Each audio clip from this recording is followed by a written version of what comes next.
Hello friends, welcome back to my channel. আজকে হলো 28 মে, আমার আর আমার মেয়ে দুজনের বার্থডে। সো সকাল সকাল ঘুম থেকে উঠে নতুন ড্রেস পরে রেডি হয়ে দেন চলে আসলাম মন্দিরে। এটা এসছি চাকদার ঐতিহ্যবাহী ভ্যান্ডারকালী মন্দিরে। আর পাশের দোকান থেকেই ধূপকাঠি মোমবাতি কিনে নিয়ে আসলাম, আর ফুল মিষ্টি আগেই কিনে নিয়ে এসেছি। এই যে মেয়ে এখানে ধূপকাঠি মোমবাতি জ্বালাচ্ছে। আমি যে কোনো স্পেশাল দিনেই এই মন্দিরটায় পুজো দিতে আসি, আমার অন্যরকমই শান্তি মেলে। আর এই ইয়েলো ড্রেসটা আমি ওকে দিয়েছি, আর আমি যে ইয়েলো কালারের কুর্তা সেটটা পরে আছি এটা ও আমাকে দিয়েছে। এখন অঞ্জলি হওয়ার জন্য আমরা ওয়েট করছি ভেতরে। আর এই হচ্ছে মা, দেখো মাকে কি সুন্দর লাগছে। তোমাদেরকে একটু মায়ের দর্শন করিয়ে দিলাম। আমার খুব ভালো লাগে এই মন্দিরটায় আসতে। আর তারপরে পুজো টুজো দিয়ে দেন আমরা চলে আসলাম মিয়ামোড়েতে বার্থডে কেক নেব বলে। এখানে রেড ভেলভেট কেকটা আমার আর আমার মেয়ের দুজনেরই ফেভারিট, সেই জন্য এখান থেকে রেড ভেলভেট কেকটা নিলাম। আর এখানে কেকের উপরে দেখো নাম লেখা চলছে, যে আমার বর আমার মেয়ে দাঁড়িয়ে আছে। আর তারপরে এখানে আমরা ফিশ চপ খেলাম তিনজনে, হেভি লাগে খেতে এটা। তারপরে বাড়ি গিয়ে দেন আবারও ড্রেস চেঞ্জ করে রেডি হয়ে কোথায় যাচ্ছি, তাহলে পুরো ব্লগটা দেখতে থাকো। জানো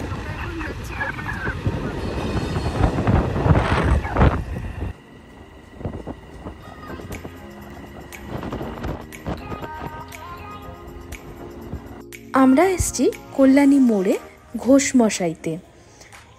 এই রেস্টুরেন্টটা এত সুন্দর কি বলবো, আর রাত্রিবেলা তো একটা অন্যরকমই লাগে। ভেতরটা খুবই সুন্দর। আমি এর আগে একবার এসেছিলাম, আর এটা সেকেন্ড টাইম আসলাম। তো দেখো ওদের বসার জায়গা অনেকগুলো আছে। এটা রুপটপে এসেছি আমরা এখন। তো এখানে কেক কাটিং করব, ওরা বললো যে এখানটাই ভালো হবে। এখানে সুন্দরভাবে ডেকোরেশন করা রয়েছে, পুরোনো দিনের অনেক জিনিস দিয়ে, হ্যারিকেন অনেক কিছু দিয়ে ডেকোরেট করা রয়েছে। কিন্তু রাত্রিবেলা না আসলে, লাইটগুলো না জ্বললে তো ভালো লাগছে না। কিন্তু আমরা দুপুরবেলা এসেছি, ওই জন্য লাইটগুলো তো দেখানো যাচ্ছে না। যাই হোক, এই যে কেকটা বের করে নিলাম, এখন কেক কাটিং হবে। আমি বার্থডে টুপি, স্পার্কেল, ক্যান্ডেল সব আনতে ভুলে গেছি। এনেছিলাম শুধু চিপস, ক্যাডবেরি, মিষ্টি এগুলো নিয়ে এসেছিলাম, আর কেকটা ওগুলো আনতে একদম ভুলে গেছি। তাই মেয়ে আমাকে বকাবকি করছে। আরে দেখো এই দুজনে দুটো নতুন ড্রেস পরেছি। এই দুটো ড্রেস তো আগেই দেখেছো, আগের মিনি ব্লগে আমি শেয়ার করেছি।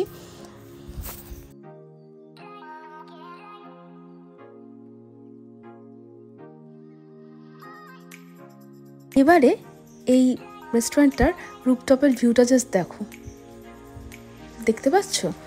নিচটা হচ্ছে ওরকম একটা পার্কের মতো আছে, যেখানে সব পুরোনো দিনের জিনিসপত্র দিয়ে সাজানো করা রয়েছে।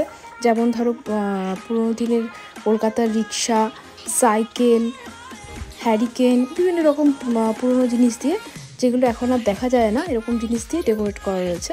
আর এই যে দেখো এখন কেক কাটিং হচ্ছে। Happy birthday to us.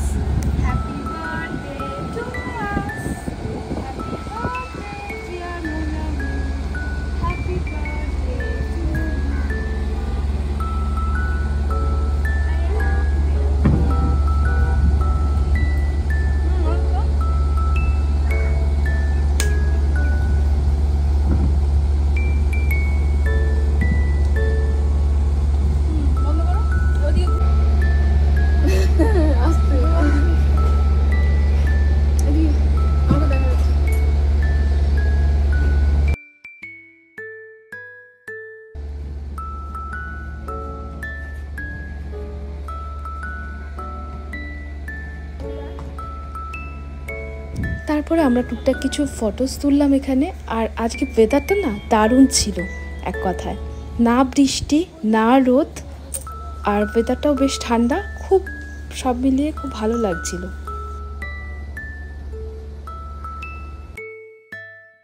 এবারে চলো সিঁড়ি দিয়ে নেমে নিচটা তোমাদের একটু ঘুরে দেখাই। খুবই সুন্দর। নিচে নামার পর ডান দিকে হচ্ছে ওদের রান্নার জায়গা, আর বাঁ দিকে হচ্ছে রেস্টুরেন্টের মেন এন্ট্রান্সের ওখানে দুটো ভাগে খাওয়ার জায়গা রয়েছে, একটা এসি একটা নন এসি। আর এই হচ্ছে বাগানের ভেতরটা, দেখো কি সুন্দর। আর আমাদের প্রিন্সেসকে কেমন লাগছে সেটাও কিন্তু কমেন্টে বলো। একদম নিট অ্যান্ড ক্লিন রেস্টুরেন্টটা। আর এই দেখো এই যে ছোট ছোট কটেজের মতো দেখছো, এখানেও কিন্তু খাওয়ার ব্যবস্থা আছে।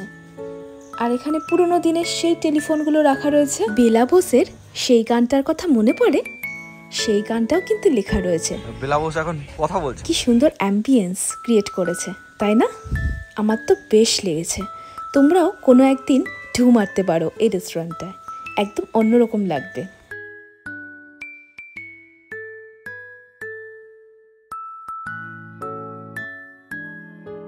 তারপরে দেখো সেই আদ্যিকালের স্কুটিগুলো, মনে আছে?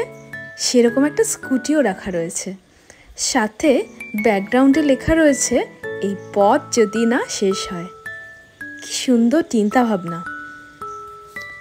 তার ঠিক বাঁদিকে একটা সেলফি জোন ক্রিয়েট করেছে, আর পুরনো দিনের কলকাতার সেই ট্যাক্সি ইয়েলো কালারের, ওটাও কিন্তু রয়েছে। চারিদিকে নানা রকম ফুলের বাগান, আর এই যে দেখো কলকাতার সেই পুরনো দিনের রিক্সা, সেই যে রিক্সাগুলো।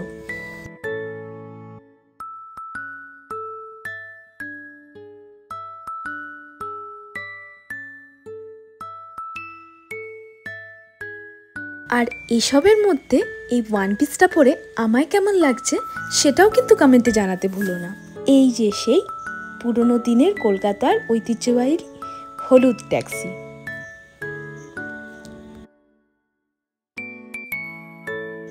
ওই দূরে দেখো সেই পুরনো দিনের খাটিয়া, আর ওই গাড়িগুলো মনে পড়ে। আর ওই যে পুরনো দিনের সাইকেল, কি সুন্দর অ্যাম্বিয়েন্স ক্রিয়েট করেছে। এত খোলামেলা, এত সুন্দরভাবে সাজানো গোছানো, নিট অ্যান্ড ক্লিন, খুব সুন্দর একটা রেস্টুরেন্ট। আমার তো দারুণ লেগেছে।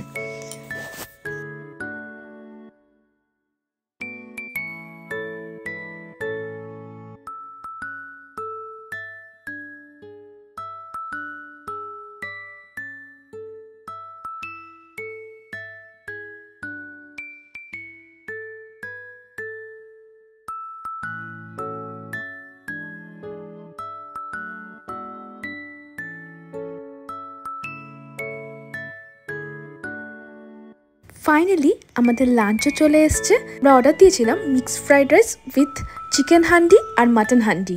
মেয়ের জন্য চিকেন হান্ডি, আমাদের মাটন হান্ডি, কারণ ও চিকেন হান্ডি খেতে প্রেফার করেছে।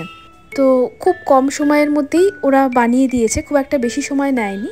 আর খেতে বসার জায়গা কিন্তু 3-4 ধরনের ছিল, তার মধ্যে এসিতে বসেছিলাম কারণ প্রচণ্ড গরম লাগছিল বাইরে, সেই জন্য 20 rupees per head extra charge করেছে।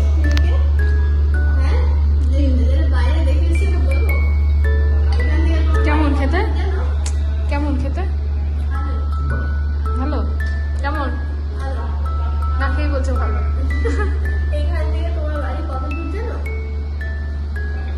10 কিলোমিটার। এদিকে দেখা। 10 কিলোমিটার।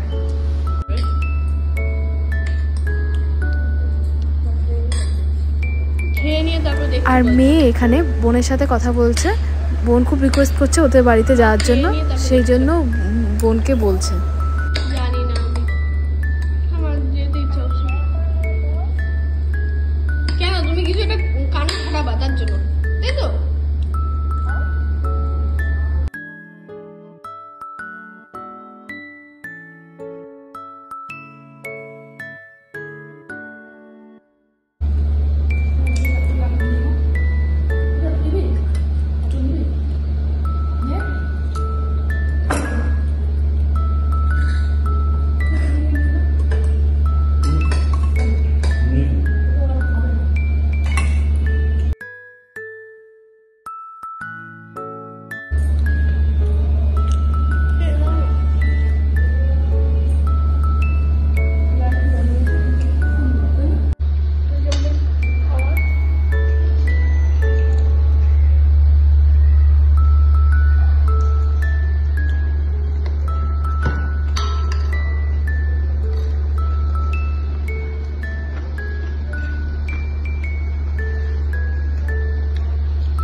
তবে বারবার কারেন্ট চলে যাচ্ছিল, এটা একটা খুব বাজে ব্যাপার ছিল। তবু ওদের ওখানে জেনারেটর আছে, প্রবলেম নেই।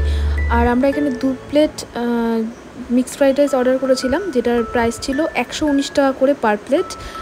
আর চিকেন হান্ডিটা কত ছিল আমি ভুলে গেছি, আর মটন হান্ডিটাও কত ছিল ভুলে গেছি। আর তারপরে টুকটাক কিছু ফটোস ক্লিক করে দেন বাড়ি চলে এলাম। আমাদের বাড়িতে তো এবছর এভাবেই কাটালাম। কেমন লাগলো আজকের ভ্লগটা?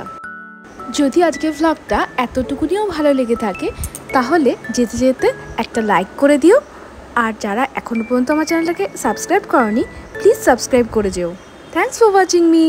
দেখা হচ্ছে অন্য কোনো ভিডিও। টাটা।